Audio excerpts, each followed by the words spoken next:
ဒီပန်းကိုကြည့်တယူဇနာမွေးရဲ့တိကြရမှာတယူဇနာမွေးရဲ့အများကြီးတော့ပူတယ်ကျမကဒီပန်းကိုစဝယ်တော့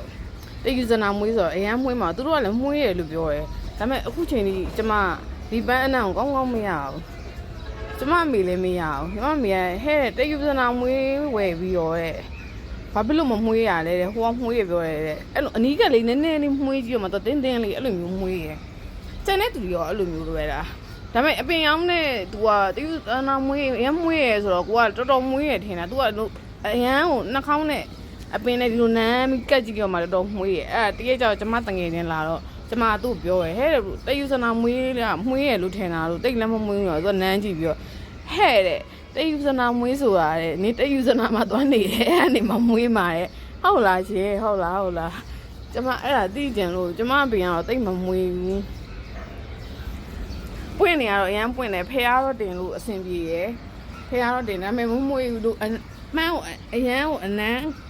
အနီးကပ်ပြီးတော့အဲ့လိုနမ်းမှဟိုတင်းတင်းလေးလောက်ပဲမွေးရယ်ကျမထင်တာပေါ့နော်ကျမဝယ်လိုက်တော့ဒီအပင်ကအရန်မွေးမယ်လို့ထင်တာအဲ့လောက်မမွေးဘူးလားလုံးဝမမွေးရကျမတို့